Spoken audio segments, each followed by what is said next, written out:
Congratulations, Franco, coming alongside us. How do you feel? Annoyed about the first 21 points. I've got to get these boys ready for next week. That is going to be Come on, Franco. He's worried they'll enjoy themselves too much tonight. I know. I suspect they might just do that. Talk us through how you got to a situation where you were 21 points down at half-time to come back to win that match. Look, there was always a strategy behind it a little bit. You know, we were hoping to play against the wind in the first part, and therefore, you know, with George and Gregor coming up on in the second part of the game, and one more fresh carrier and breakdown speed went up, and the confidence scrum time grew. So a lot of things, small things came and clicked in, but we knew that it was going to be tough against the wind, and you know, they didn't disappoint. I thought we defended really well in the first half. We got caught out from a set piece first phase once, and one or two things that didn't go our way. But no, happy that the team bought in and we continued and grew the confidence in the second half. How useful was last week's experience, Franco? I mean, not totally dissimilar circumstances, playing into the wind, 14-0 down, tonight 21-0 down. But was that something you referenced at half-time or the players mentioned? Yeah, look, we spoke about this before. You've played and trained here, you know, so it is. We train like this in the weather often, and I knew that was maybe not something that they will be used to, and so yeah, it was a little bit planned around that. But last week's game obviously, you know, gave us that confidence. Our half-time chat was different because we've already done it, and we came back 14-0 last week. It was a good opportunity, you know, to use that as an example. Did you, at any point at half-time, say to the players, listen, you've got to try and get Matt Carley back on side? Because that was one thing that started to worry me, the conversations that he was having with the players. Yeah, he probably spoke to Toulouse once, but I think there was 4 or 5 conversations, and then I thought maybe you hadn't, because then George Horn comes on and gets told off straight away as well. Yeah, look, momentum in this game is everything, you know, and if you get the momentum, the referee's outlook around the game changes or adapts a little bit. And I thought we had some very good positive actions the second part of the game. Obviously we've got, you know, them, the players here, they're very competitive and they want to make the next step, and they have been on the losing side of important games for a long time. So sometimes you must have a heart, you know, for these boys that, you know, they get so competitive, and maybe the fact that we did through action won the referee's decision making or allowed him to see things from our perspective is obviously a benefit. Just on the problem solving ability of Frank, I look at scrum wasn't going to plan the first half. There's a lot of penalties. I think the count was 7-3 at half time.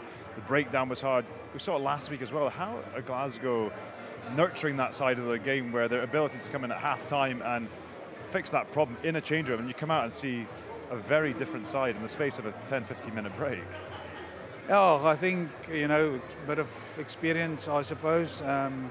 There's always, you know, a strategy. There must be a plan, I feel, and you know, if the boys then believe in that and they know what to do, I think it helps, you know, and the adaptation and the changes up is things that they understand. There's a lot of experience in our changing room as well, and they got to know me and the coaching group, and you know, it's good that they can act on what we asked to adapt. And yeah, again, the players must take credit for this. They are clever and they understand and they work hard during the week.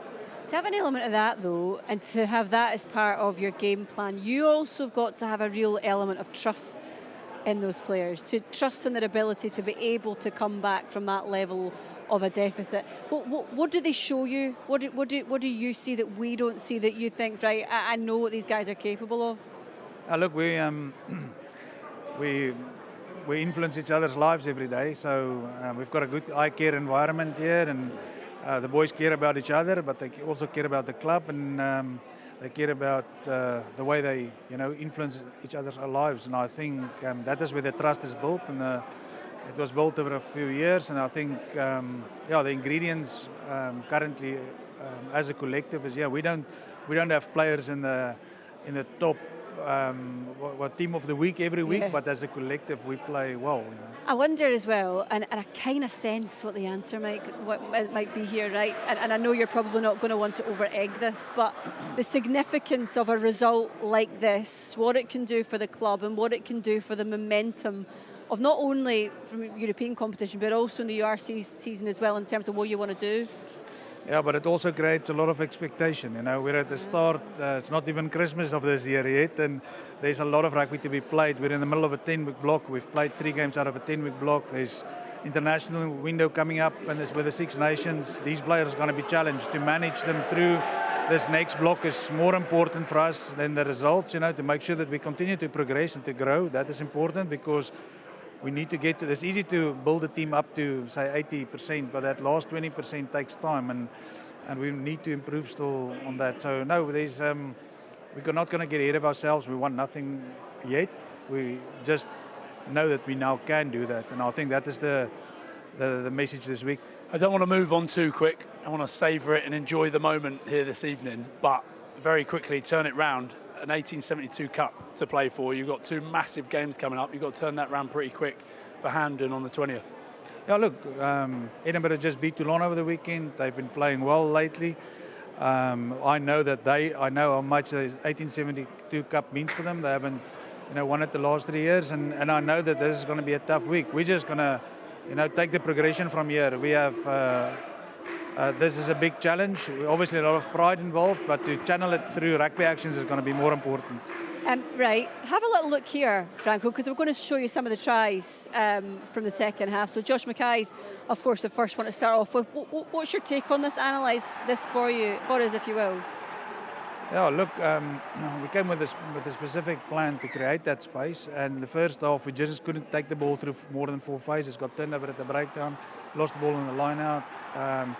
The attack platforms that we did get was all on the outside of the pitch in the first half, and some unforced errors. Where now there was basically the first set where we got more than 4 phases going, and that was the result. It's one of the most pleasing things when you get to 21 all and you're looking at it, and there's a lot of teams in this position against the team that they're looking across at Toulouse would go, let's just try and hang on to it, but you didn't. Glasgow carried on, put their foot down, and they just wanted to carry on playing. That must really, really please you. Look, we're process driven here, and got to stick to that. And I think that is, if you play as a collective well, you can get that right. Yeah, we obviously, through the defense and some good attack that we saw there, and then the set piece. This makes you happiest, doesn't it? This really, because I've seen you out there in the week making them do it from 30 metres out, and when it gets 10 metres out, it's slightly easier against those boys. But that's got to please you, because that's your bread and butter. You must remember I was an out-off. It was much better to see the easier out there. So no, this was very good. They had a very strong defence in the physical side to get that done is a pleasure. I don't know what that does mentally for you as well, those moments, to have the belief then thinking, right, we're on this now, and then that builds again more momentum that you need to get over the line. Yeah. That's amazing. Just Frank, I was going to ask you, you said that you're process driven. You can see that even in the way you speak about the season and the management of players and talk about next week, but the emotion of that and how the players are able to draw on that's something you must be very proud of. Yeah, no, look, good people make good players, and I'm proud of the bunch of boys here.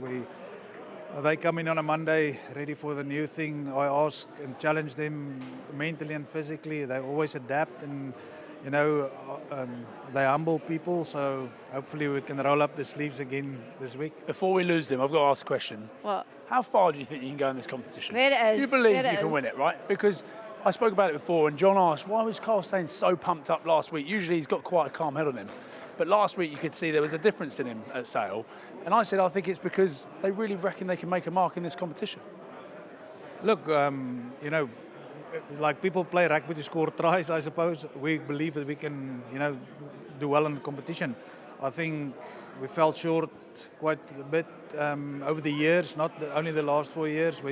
Scotland had good teams and just didn't get it all the way there. So we would like to progress on that. But I'm not going to add extra pressure on us. We need progression. We need to be handling the last 25 minutes of the game better and keep on building and not start with a deficit like we've had the last 2 weeks. I think it keeps it interesting. So it keeps it interesting. I'd rather concentrate on that. Something that might make you happy. Have a look at this, because Pool 1 looks like this. You're top of the table right now with 10 points. Obviously, difficult match against Claremont away up next, but what does that feel like to see that? Oh, look, again, to get through the pool is the first objective. And then we'll see after that. But again, ending top of the pool will not win nothing. You know, it's the progression beyond that that's going to be important. So yes, for now, this was important to get belief. You know, a world-class club team like like Toulouse today is to get one over them was the most important thing. Sorry, Frank, I was going to ask you one more question. I'll go on. Just in terms of that pool now, and I know you would have seen the results before the game today. Now you're sitting and driving in pole position. Is there a temptation now to still change the squad around as you look at rounds 3 and 4? This you saw last year when you end up further down the pools, you can end up with a really tough quarter-final. Yeah, look, the pool's all open now with everybody winning or losing at least once. Yeah, except Glasgow. Yeah, well, the one gets tempted, I suppose, but we've planned way ahead, you know, and I think it's player management's important. Again, this is arguably the toughest and densest rugby season that I've been involved with. Only one break in the Six Nations. The week in January, which we usually at off the first week, that's away. So you have to get the players to stay fresh, creative, and energized. So the squad is going to be important. So, and we need to keep everybody firing and getting used to the standard that's been raised this week. So hopefully the new boys and the other boys and the young boys and the players the prospects, they will step up. And again. Well, listen, I know that there's an awful lot of people who want to speak to you, Franco, so we'll say thank you so much. I appreciate your time for chatting to us after such a historic night.